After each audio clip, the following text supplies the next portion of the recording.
માતાજી દર્શન દેવકોને કીધું હતું કે મારા માટે કોરિડોર બનાવો. આ ભારતીય જનતા પાર્ટીનું પાપ છે. મોટા બિલ્ડરો, ઉદ્યોગપતિઓ, પૂંજીપતિઓનું હોટલ આવે અને ગરીબ માલધારી અને ઠાકોર સમાજના જે લારી ગલ્લાવાળા છે, પાથરણાવાળા છે, રેકડીવાળા છે, હોટલવાળા છે, જેના મકાનો છે, બધાને નેસ્તો નાબૂદ કરવા માટેનું ષડયંત્ર છે. એટલે હજી કોઈ જાગ્યા ના હોય તો જાગી લો. 100 વર્ષથી રહેનારા માણસોના 1-1.5 કરોડની કિંમતના મકાનો તોડી નાખ્યા.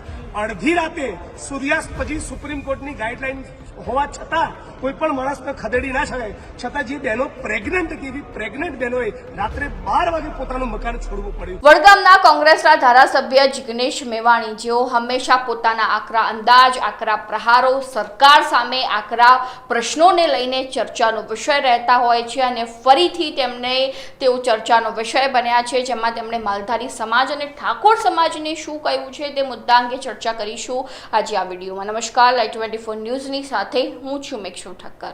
જિગ્નેશ મેવાણી, જેઓ હાલમાં દલિત સમાજના મસીહા તરીકે તેમને ઓળખવામાં આવે છે અને તેમના દ્વારા સોશિયલ મીડિયામાં એક વિડીયો પણ શેર કરવામાં આવ્યો, જેમાં તેઓ કહી રહ્યા છે કે મારી પાછળ જે માલધારી સમાજ બેઠો છે તેમના ઘર જે છે તે રાતના 12 થી 1 વાગે પાડી દેવામાં આવ્યા છે. ભારતીય જનતા પાર્ટી જે માત્ર બિલ્ડરોને સાચવવા માટે આ માલધારી સમાજના કેટલાક લોકોને તેમને ઘર વિહોણા કરી દીધા છે, કેટલીક ખોટી નોટિસો મોકલવામાં આવી છે. રાત્રે જે પ્રેગ્નન્ટ મહિલાઓ છે તેમને પણ ઘર વિહોણી કરી દેવામાં આવી. ભારતીય જનતા પાર્ટી દ્વારા એકવાર વિચાર પણ ન કરવામાં આવ્યો અને માત્ર બિલ્ડરોને સાચવવા માટે કરીને આ સમગ્ર સ્ટન્ટ કરવામાં આવી રહ્યો છે. અને ભારતીય જનતા પાર્ટી જે માત્ર હિન્દુના નામ ઉપર વોટ લઈ રહી છે તે રીતના આરોપો જિગ્નેશ મેવાણી દ્વારા લગાવવામાં આવ્યા છે. તો તેમણે વધુમાં શું કહ્યું એકવાર તેમની પાસેથી સાંભળી લઈએ.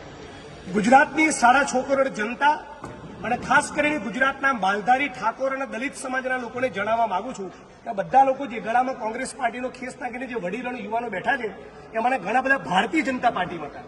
એ ભારતીય જનતા પાર્ટીને લાત મારીને આજે કોંગ્રેસમાં એટલા માટે જોડાયા કે અમને ઉપર લાત મારવામાં આવી છે ગુજરાતના મુખ્યમંત્રી ભૂપેન્દ્રભાઈ પટેલ દ્વારા. અંબાજી સ્થાનકમાં દાયકાઓથી 50, 60, 70, 100 વર્ષથી રહેનારા માણસોના 1-1.5 કરોડની કિંમતના મકાનો તોડી નાખ્યા.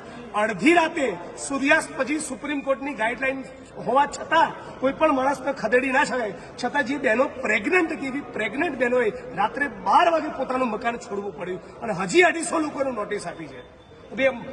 અંબેબાઈને કીધું તું કે મારા માટે કોરિડોર બનાવો. માતાજી દર્શન દેવકોને કીધું હતું કે મારા માટે કોરિડોર બનાવો. આ ભારતીય જનતા પાર્ટીનું પાપ છે.